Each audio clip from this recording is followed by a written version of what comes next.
deal. Get all your shapes down and memorize where that root, third, fifth is of your tuning. Because what's going to happen is when you start getting to other tunings,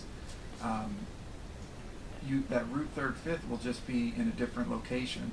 For example, in open D tuning, the tuning is D, A, D, F sharp, A, D.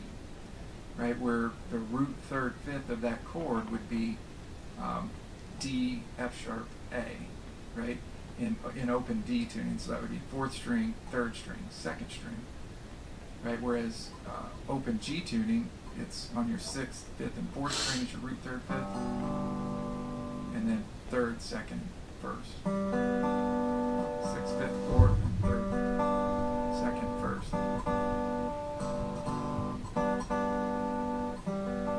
So what you'll end up doing is you get these patterns down with your root, third, fifth, your what I call X shape. You know, it's a nice movable shape. And then when you start playing in these different tunings, you start understanding, well, that X shape, the X part of that shape is on my root, third, fifth position of my chord.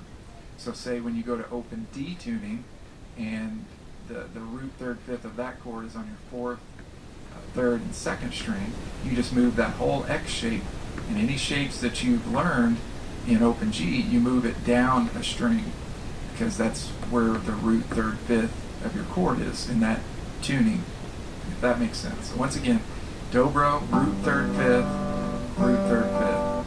Get all your different shapes down, understand your major scale and the intervals of it.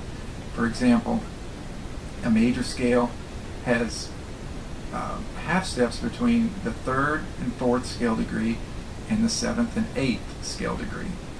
So I know that might sound confusing, but you can use that when you're playing in different tunings. For example, you always know that the major seventh is right behind your root, and if you're on the fourth of your scale, the third of your scale is right behind that note. And everything else, if you're playing on one string, has a fret in between it, or a sharp, it is a whole step.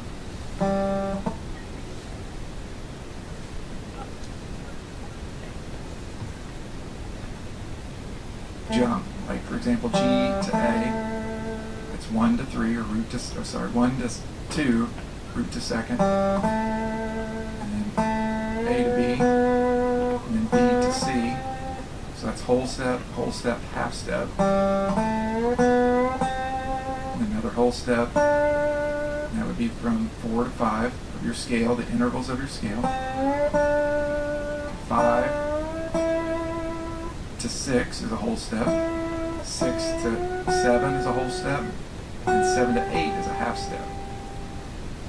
So once you get these ideas down of your major scale, and you can play them on single strings and understand what key you're in and what interval of that scale you're in and where your next note is. Is it a half step away or is it a whole step away? Is it, if you go back, is the next note of your scale going to be a half step away or a whole step away? I know it may sound simple to some, but to others that may be real confusing. But that's what I do to really help myself in different tunings. I understand that major scale, where my half steps and whole steps are at all times. So the next note that I want to solve down to, I have a choice. I can either play a whole step or a half step away. And if I understand what note I'm on at that scale, I understand the next note is either a whole step or a half step away, because I understand that the half step is real simple to memorize. The half steps are between the third and fourth scale degree. 7 and 8. So if you always keep that in mind, you can know where you're at if you know what the note is you're playing. So kind of a lot to learn, but anyway, so get that root, third, fifth down for the different tunings. The other thing is I use different open patterns, right? In open G tuning. For example, that X shape, if you kind of moved it to more of a major thing where it would be in front of your bar, or in front of, like if you're in an open position here, it would be 2 to 0, 1 to 0, 2 to 0. And that kind of forms an X2, or what I call a triangle pattern. And that's right, that kind of thing, open. Now when you go to open D, you're going to play that same pattern. You're going to play it on strings 4, 3, and 2. Okay, that triangle pattern moves down because that root 3rd, 5th of your tuning of that chord in open D moves down. So a lot of people ask me, well, if you have a song in open G, how can you maybe transpose it to open D? Well, the simplest thing you can do is you can anything you're playing on your 3rd, 2nd, and 1st string, just move it down, and it will change the key of it. You won't be in G anymore. You'll actually you're transposing it to the key of D. Okay, because that all those patterns work in open position in G, but then if you want to take those same patterns, move them down a string, that's going to be the key of D. Okay. Now some other tunings you could get into. Greg Booth, he's out there on YouTube, and instead of him putting the E on his 4th string, what he does is he takes that E and puts it on his 6th string.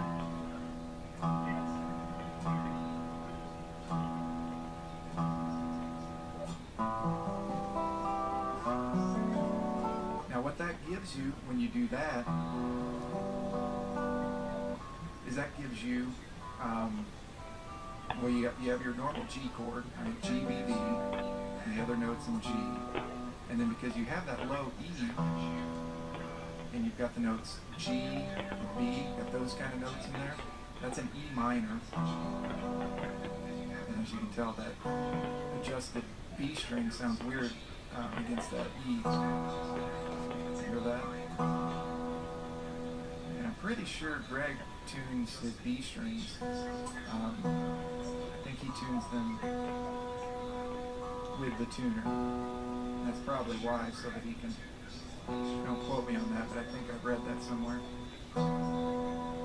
And that's probably so that he can play that drop E tuning, and that would be the 5th of the E minor chord then. And that has to be in tune, whereas opposed to that B being the 3rd of the G chord, it likes to be a little bit flat. So it's a compromise for sure. But if you're going to do that drop E tuning, I would probably suggest to tune those B strings in tune with the tuner. But anyways, because you have the D in that tuning, that's E, G, B, and then D. So it's actually D is a flatted 7th in an E minor chord. So it's actually an E minor 7th chord. Real pretty chord you get with that.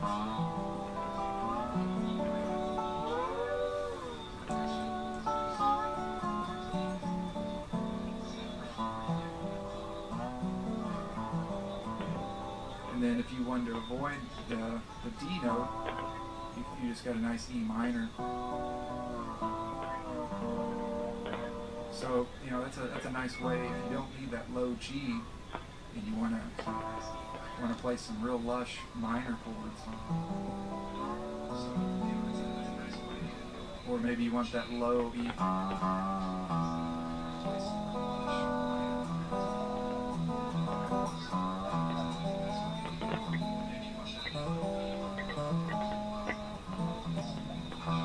That low E kind of sound, that's pretty cool.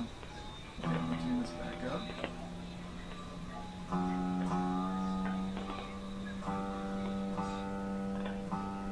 Okay, I'm not going to put my dobro in this tune, but some people, Mike Aldridge, I think, tuned his B strings down a half step and would play like a G minor tuning.